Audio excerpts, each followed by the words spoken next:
aku melihat jam menunjukkan pukul 1 pagi.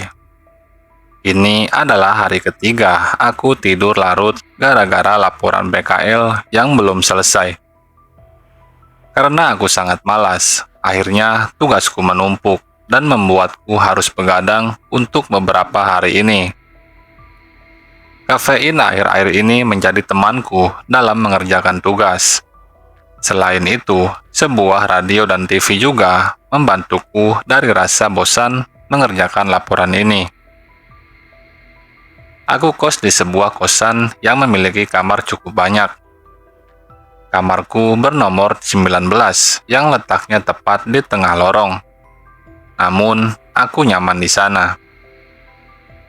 Suatu hari, di kampus temanku bilang, dia lagi kebelet dan terus-terusan buang air besar. Sepertinya temanku Aji ini kurang enak badan.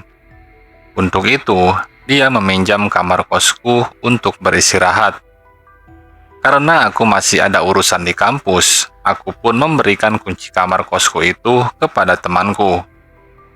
Aji pun langsung pergi ke kosanku, sementara aku masih menunggu Pak Ridwan, yaitu adalah dosenku.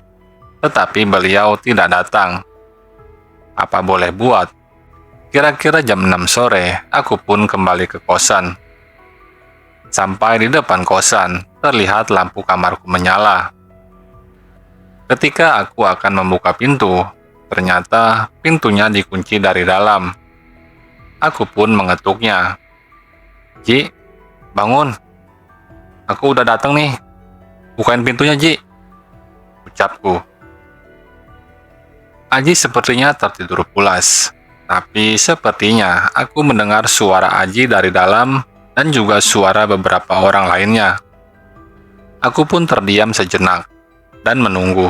Lalu tiba-tiba gagang pintuku bergerak-gerak sendiri. Gagang pintu itu digerakkan dari dalam, sambil terdengar suara tertawa kecil dari dalam kamar. Gagang itu pun akhirnya berhenti bergerak. Aku memanggil Aji kembali, namun mendadak kamarku menjadi hening. Tidak lama kemudian, dari arah tangga muncul seseorang yang berjalan mendekatiku. Aku begitu kaget ketika yang aku lihat itu adalah Aji. Aku bertanya, dia dari mana? Aji pun menjawab kalau dia dari apotik habis membeli obat. Dia berkata sambil menyodorkan kunci kamar dan langsung pamit kepadaku. Aku hanya bisa diam. Setelah Aji pulang, aku langsung membuka pintu kamar yang ternyata terkunci dari luar. Di dalam ruang kamarku memang tidak ada siapa-siapa. Seketika, bulu kuduku berdiri begitu hebat. Aku memeriksa ruang kamar yang tampak jelas benar-benar kosong itu. Aku mencoba untuk menghiraukannya dan langsung tidur di ranjangku. Hingga beberapa menit kemudian, aku pun tertidur. Ketika aku terbangun, terlihat jam menunjukkan pukul 11 malam. Aku langsung bergegas ke kamar mandi dan mengganti baju, lalu ke depan laptopku untuk melanjutkan laporanku lagi. Sepertinya tugas laporan ini membuatku lupa akan kejadian tadi. Namun, tak lama kemudian, aku mendengar suara berisik, seperti orang-orang mengobrol dari arah luar kamarku. Aku lalu membuka pintu dan melihat keluar. Di lorong, tidak terlihat siapapun, namun suara ribut itu masih terdengar jelas. Karena sangat ribut, aku pun membanting pintu agar terdengar menyindir mereka.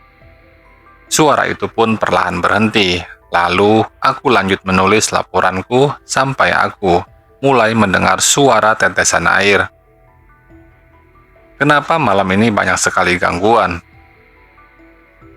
Aku lalu memeriksa ke kamar mandi dan melihat keran air. Tidak ada yang bocor.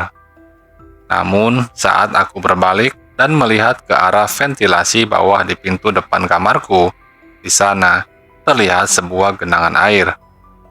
Perasaan tadi tidak ada air di sana. Rasa penasaranku membawaku untuk membuka pintu. Saat aku membuka pintunya, astaga, aku langsung terperanjat karena di depan pintu terdapat banyak sekali kepala-kepala yang berterbangan tanpa badan.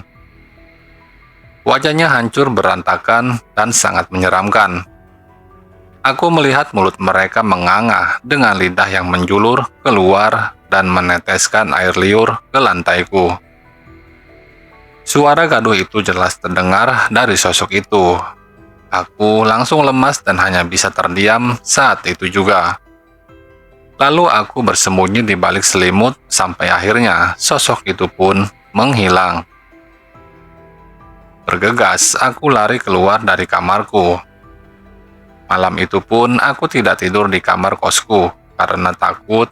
Akhirnya, aku begadang semalaman di kamar temanku. Aku tidak bisa tidur. Sosok tadi sangat menggangguku.